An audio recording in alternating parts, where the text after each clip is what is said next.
Hey guys, thanks for joining me today. I'm Mark, this is Spiguyver Backpacking, and today what I wanted to do was bring this hammock back out. This is the Dutchware Gear Banyan bridge hammock, and since I put out the original video showing this hammock, I've had a lot of questions. A lot of them have come up over and over again, and so I wanted to do two things today. First, I wanted to show an upgrade that I did to this hammock and talk about what that did, and I want to show some of the questions that I've gotten. I want to show some responses to that and show you guys what I've discovered and what I've seen, so that you guys can go into, if you want to purchase one, go into it a little bit more informed. So let's get into this and I'll show you guys what I've got. Let's start with the upgrade I did. All right, so the upgrade has to do with these spreader bars. So the original spreader bars were Dutchware Gear ones, and they were aluminum. They came with the hammock. I upgraded to carbon fiber ones from Ruta.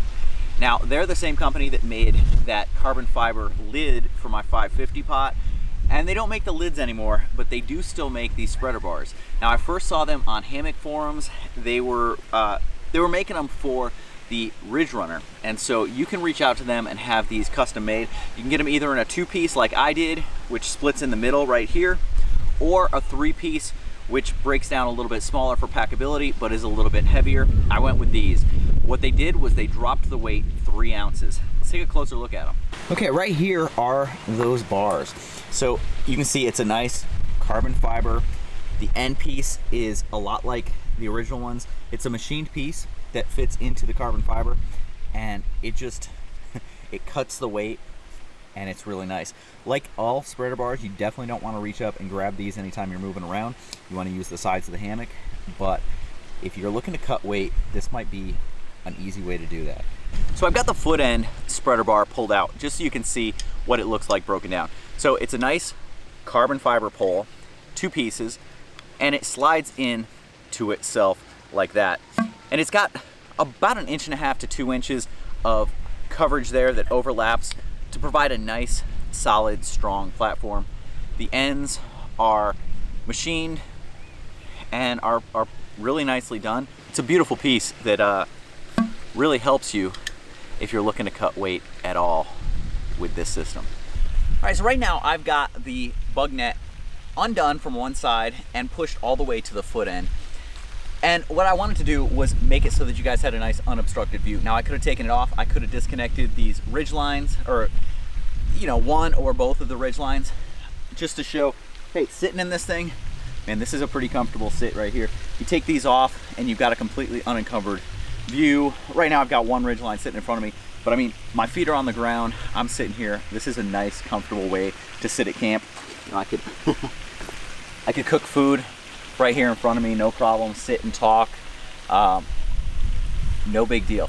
But one of the questions I've gotten is about this hammock for side and stomach sleeping. So why don't I kick off my shoes, get in it, and let's talk about that.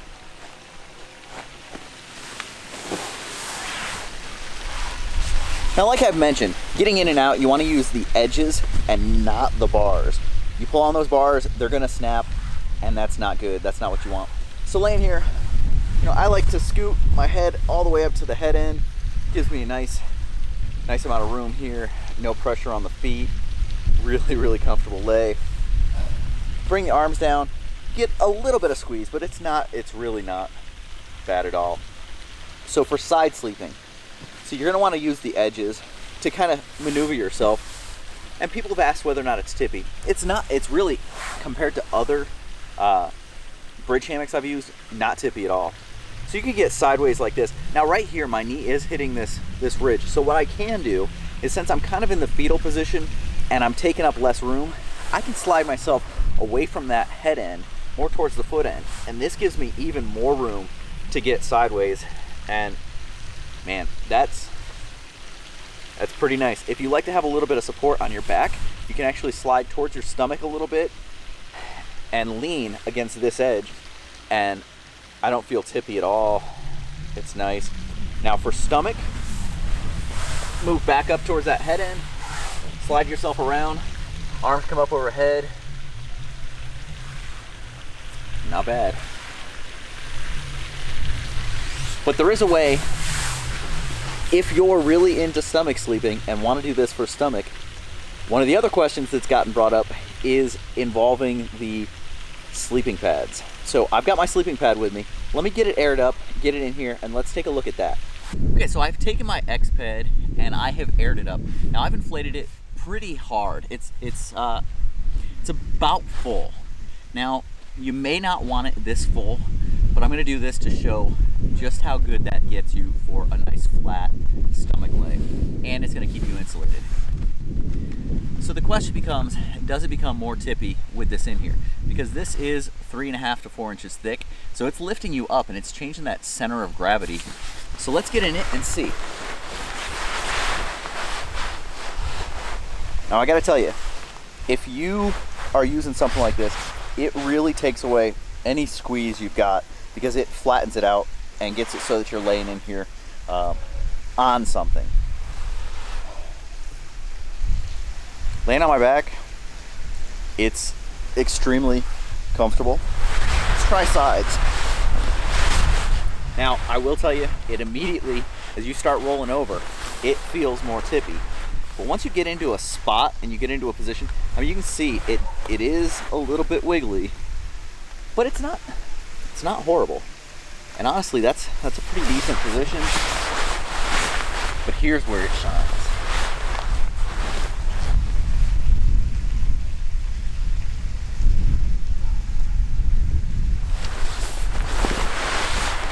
At home, on my bed, I flop around a lot, and I do find myself as a stomach sleeper at home a lot. With this in here, I could easily sleep on my stomach and be extremely comfortable. So if you're a stomach sleeper, and if you like using pads, this hammock really makes that something that you could do. Now, you can make this a little less tippy by letting a little bit of air out of this pad, and then it's going to conform to the hammock just a little bit more, rather than making it rigid and really giving you that platform. But you could find that balance where the tippiness goes away and you find that comfort level that you want to lay there how you want. But if you're on a trip where you're not sure if you're going to have to go to ground and you're carrying a pad, this hammock makes that pretty good and pretty easy, and is comfortable. Very, very comfortable.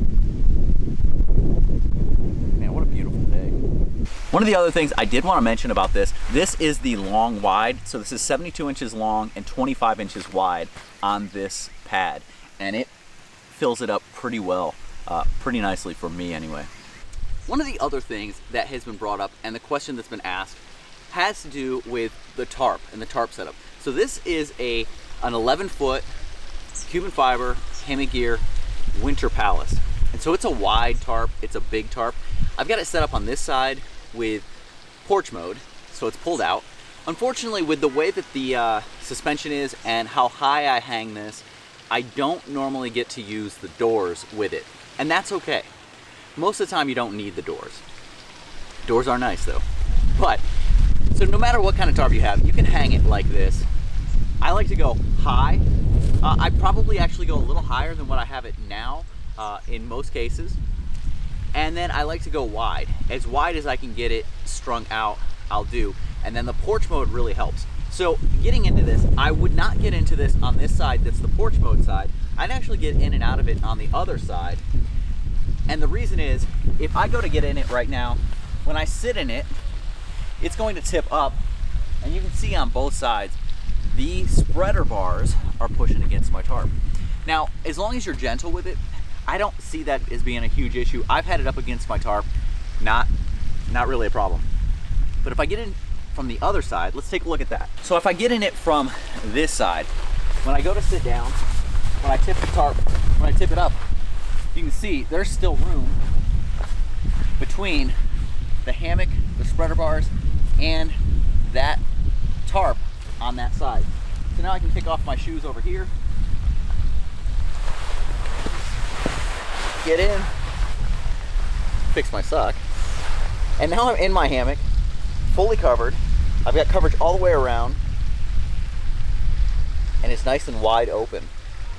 This is a nice, as long as you aren't expecting any really bad storms, this is a great way to do it. If you are, just drop it down, don't do porch mode, and just be more careful getting in. I can have it against my tarp as I'm getting in and out, and it doesn't create a big problem. But if you pitch it high and wide, man, it creates a nice, open, airy environment to enjoy. You can look out, see the world. Because of the low cuts on this hammock, you can really see out. It really helps.